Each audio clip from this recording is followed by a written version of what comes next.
Americans, the how and the why of our beloved republic are so much better known and understood than the who. The United States of America was born in 1776, but it was conceived 169 years before that. The earliest settlers had watered the New World with much sweat. They had built substantial holdings for themselves, for their families. And when the time came to separate themselves from a tyranny an ocean away, at best it meant starting all over again after the ravages of war. Researching what you're about to hear gave a whole new dimension to my reverence for our nation's first citizens. All others of the world's revolutions, before and since, were initiated by men who had nothing to lose. Nothing to lose. Our founders had everything to lose and nothing to gain, except one thing.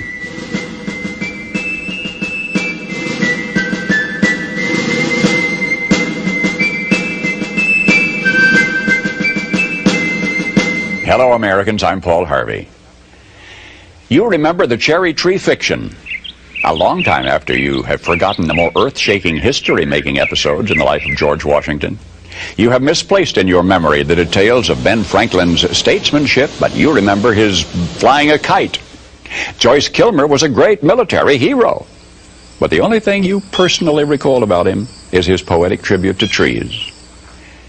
Maybe of this current decade, that which will be remembered best will not be its wars and its moon rockets or its crumbling frontiers or the giants who lived and died. Maybe all that'll survive to linger in the day-by-day vocabulary of generations yet unborn may be the songs of a Memphis minstrel or the reincarnation of electric automobiles.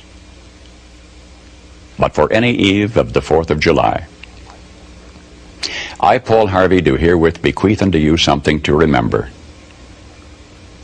You may not be able to quote one line from the Declaration of Independence at this moment. Henceforth, you'll always be able to quote at least one line. It's in the last paragraph where you will recall when I remind you. It says, "We mutually pledge to each other our lives, our fortunes, and our sacred honor." In the Pennsylvania State House that's now called Independence Hall in Philadelphia, the best men from each of the colonies sat down together. This was a very fortunate hour in our nation's history, one of those rare occasions in the lives of men when we had greatness to spare. These were men of means, well-educated. 24 were lawyers and jurists.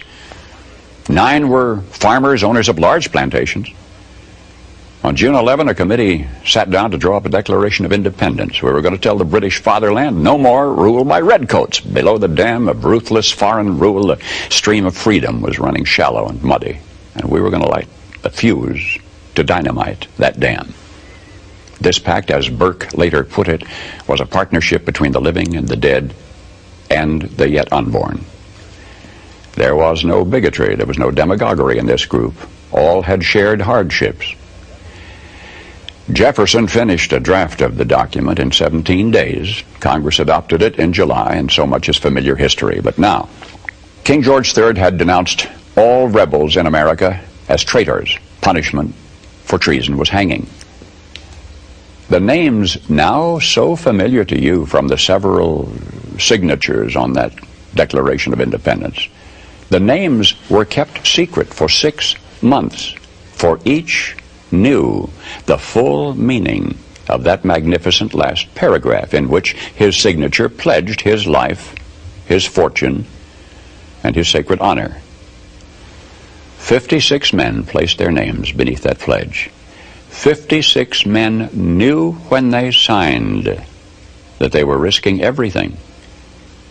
They knew if they won this fight, the best they could expect would be years of hardship in a struggling nation. And if they lost, they'd face a hangman's rope. But they signed the pledge. And here is the documented fate of that gallant 56. Carter Braxton of Virginia, wealthy planter, trader, saw his ships swept from the seas. To pay his debts, he lost his home and all of his properties and died in rags. Thomas Lynch Jr., who signed that pledge, was a third-generation rice grower, aristocrat, large plantation owner. After he signed, his health failed. His wife and he set out for France to regain his failing health. Their ship never got to France, was never heard from again.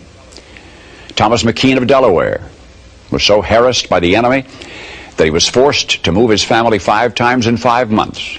He served in Congress without pay, his family in poverty and in hiding. Vandals looted the properties of Ellery and Clymer and Hall and Gwinnett and Walton and Hayward and Rutledge and Middleton. Thomas Nelson, Jr. of Virginia raised $2 million on his own signature to provision our allies, the French fleet. After the war, he personally paid back the loans, wiped out his entire estate, and he was never reimbursed by his government. In the final battle for Yorktown, he, Nelson, urged General Washington to fire on his, Nelson's, own home, which was occupied by Cornwallis. It was destroyed. Thomas Nelson, Jr. had pledged his life, his fortune, and his sacred honor.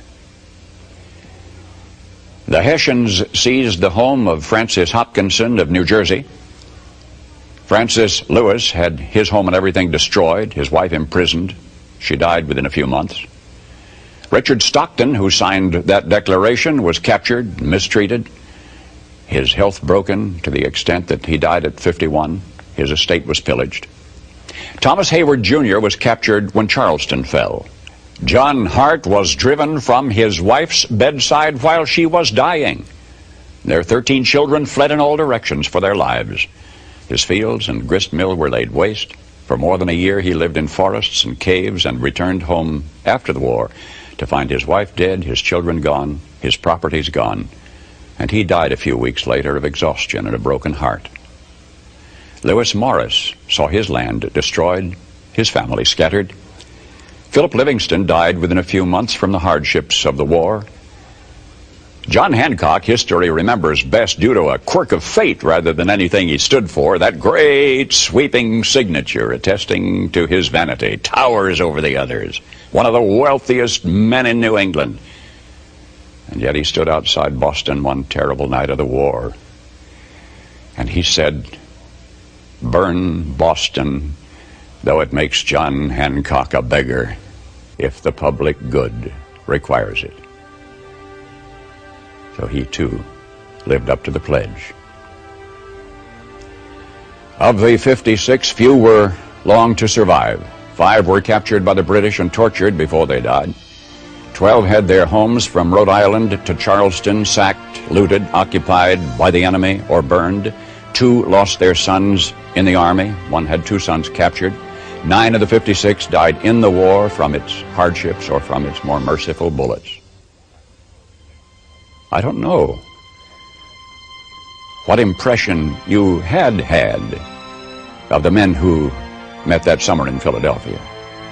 But I think it's important that we remember this about them. They were not poor men. They were not wild-eyed pirates. These were men of means. They were rich men, most of them, and had enjoyed much ease and luxury in their personal living. Not hungry men, certainly not terrorists, not irresponsible malcontents, not fanatical incendiaries.